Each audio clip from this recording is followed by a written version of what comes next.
So I have a long history of Corvettes. I always took a liking to them, and bought my first new Corvette in 1962, and I've had a Corvette in my garage ever since. I've had some new ones, and this is the first used one I ever purchased. It's a 65 fuel injection Corvette with a F40 suspension, electric windows, and tinted glass, and very, very rare. It's the rarest of 65.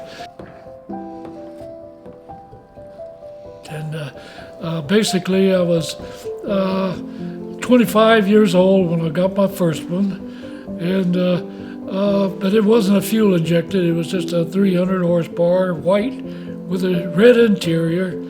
Yeah, I have better memories of some of the other Corvettes because I had drove them a lot more, because at the time we didn't realize, that they would be classics, and we would, they were our cars. This is the car I had before this one, 73 454, 4-speed. The optional wheels, premium wheels. This was taken at Springfield, Missouri, out at a park. We had a meeting, and we had a professional photographer there, and he took pictures of all the Corvettes. So we had to take them over on the hill, and he photographed them.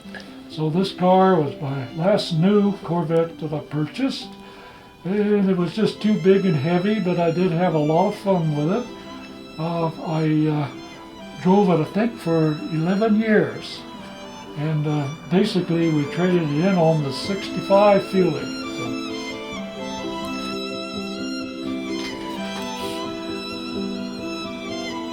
That was my car. That's what I drove.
I recall the present car, the 65, was purchased by a friend of mine, a fellow club member. I remember Dale Davis I think he had about 4 Corvettes. He was really into them, and I remember hearing about him purchasing, and so he started working on it. In those days, all they did is make them look nice. They didn't fool around with the mechanics. And had it painted. He redid the interior, and I remember the first night we always met at a savings and loan conference room in Springfield, Missouri. Back up a little bit here, and I was in the Corvette Club at Springfield, Missouri for several years. I started in about late 73 probably, and I was in it until I moved to Denver in 1980. So I remember pulling into the parking lot, and lo and behold, was parked right in front of the door, the entryway of the savings and loan, and boy, did it look nice, new paint, what have you, and I walked around it 2 or 3 times, and so anyway, we went in and did our meeting, and got a meeting over with, and So left, and the last I saw it, it went out of the parking lot and turned on to the highway, headed back to Eva.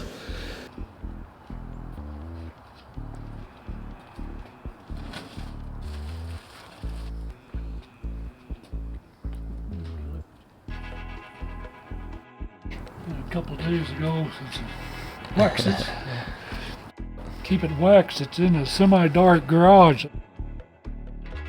So the last 2 days, it's the only time it's been in the sun.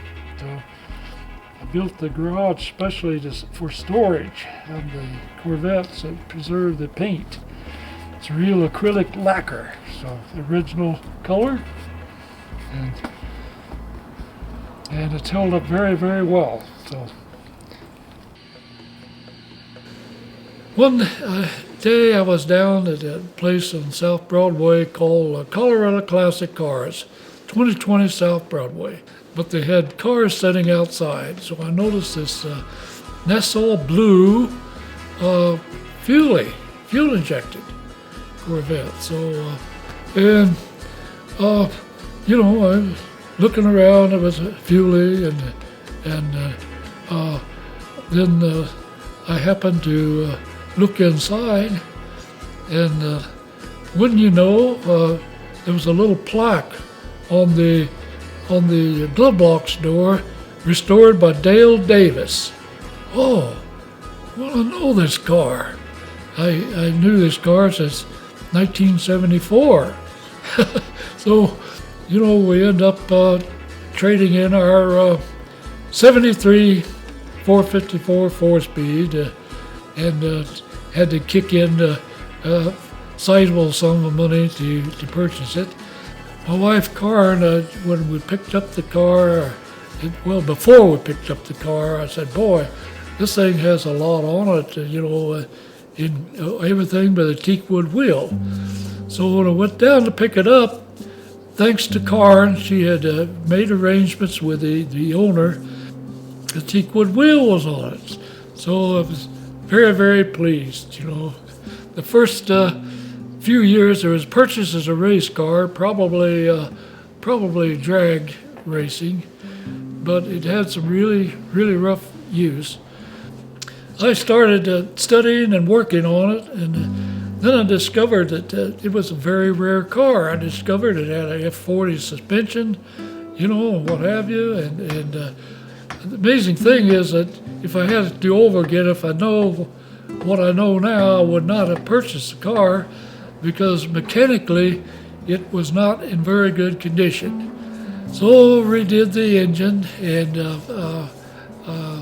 sent the transmission out to be rebuilt, and I put on new shocks and installed, had everything balanced. Driven by this cable right here that comes off the special distributor for fuel injection, and it drives a high pressure pump.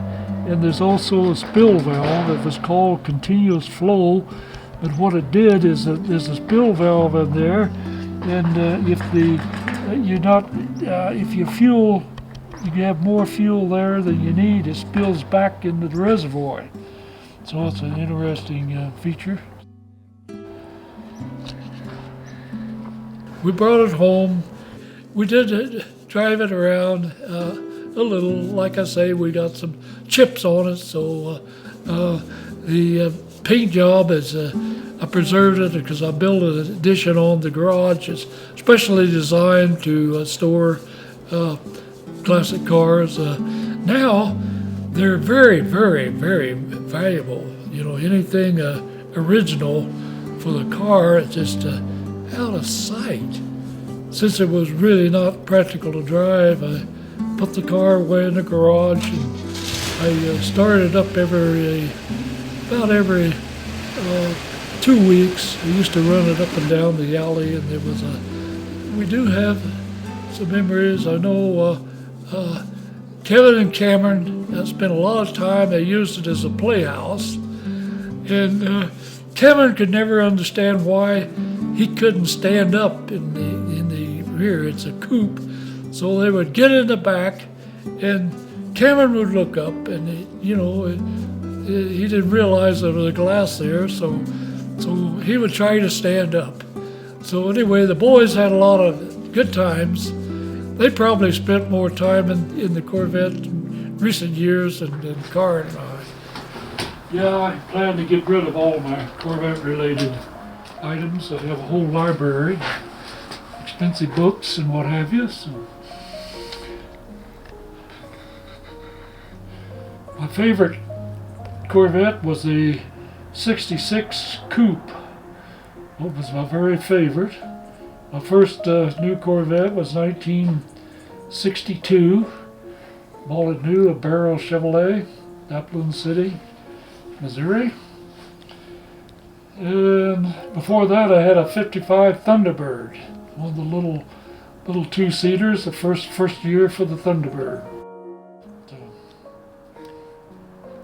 Yeah, I do have memories of working on it. I had fun restoring it back, mechanically, because cosmetically I really didn't have to do anything to it other than keep it waxed and clean and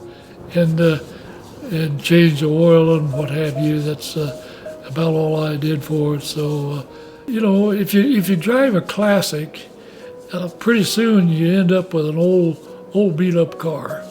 So since the car is very rare, I didn't want that to happen. We've owned the car for about 37 years, and anyway, I'm 84 now, and Karen's 81, and we decided it's time to get rid of my toys. So anyway, the car is going to go on the market. So I had a lot of fun working on it. But now it's no longer fun, so I'm ready to give it up and devote more time to Karen.